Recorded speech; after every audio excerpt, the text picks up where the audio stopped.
Hello and welcome to PolicyCast. Here we bring you insights on the latest developments in taxation, finance, and regulatory policies. Each episode breaks down new announcements and reforms and explores what they mean for businesses, individuals, and the economy. From tax and regulatory updates to global trade shifts, our experts share clear perspectives to help you stay ahead. Let's dive into today's discussion. Joining us today, we have Riaz Singana to discuss newly introduced Income Tax Bill 2025. The bill replaces the 1961 Act, which was enacted more than 6 decades ago. The new bill aims to address certain drafting issues in the original bill and to align it with the current Income Tax Act. Riaz will discuss few key changes brought under the new bill relating to dividend deductions, refunds on belated returns, and charitable institutions, and how these changes align with the existing framework of the Income Tax Act. With that background, let's move into our discussion.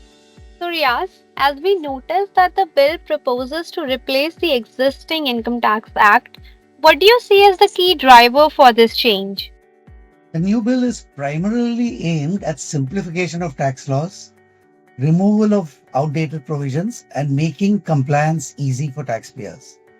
It does not introduce new taxes or change tax rates, but it's focused on making tax laws easier to understand and reduce disputes.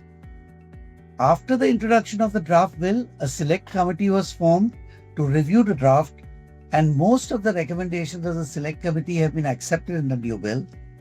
The recommendations were mainly directed at ensuring that there are no procedural defects and provisions are consistent with the current Income Tax Act. Understood, Riaz. So, does the bill now clarify whether a company receiving dividends from another company in the same group can claim a deduction on these dividends? Yes, the new bill incorporates a suggestion of the Select Committee restoring the credit benefit for intercorporate dividends for domestic companies under the concessional tax regime. This addresses concerns about possible double taxation and aligns the provisions with the existing framework of the Income Tax Act.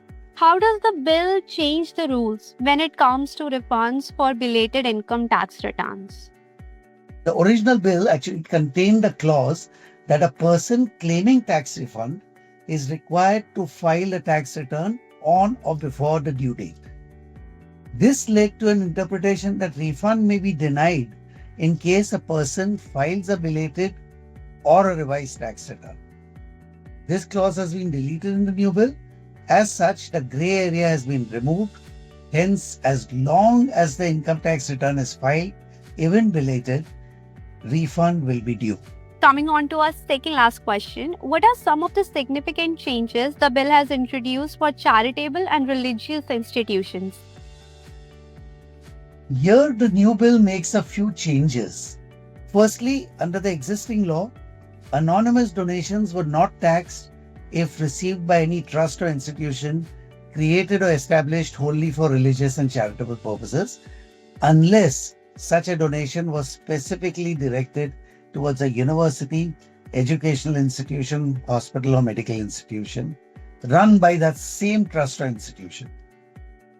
Under the new bill, a flat 30% tax is imposed on anonymous donations received by all registered non-profit organizations, with a narrow exemption extended only to those established wholly for religious purposes.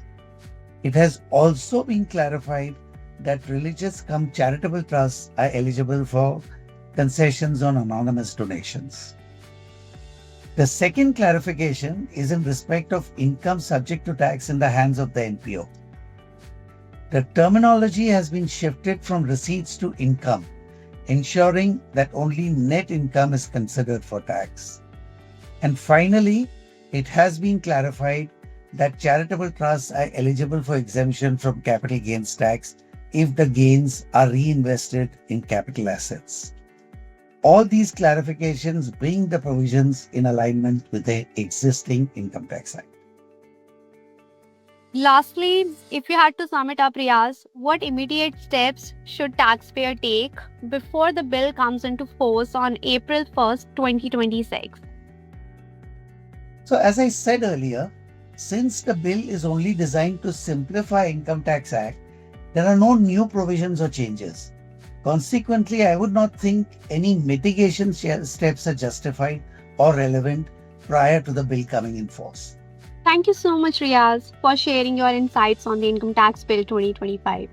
It's clear that there are no significant policy changes, and the bill mainly aims at simplification of language, removal of redundant provisions, and alignment with the existing provisions for the taxpayers. That's all for the very first episode of Policycast. We will be back soon with more conversations on important policy and regulatory development.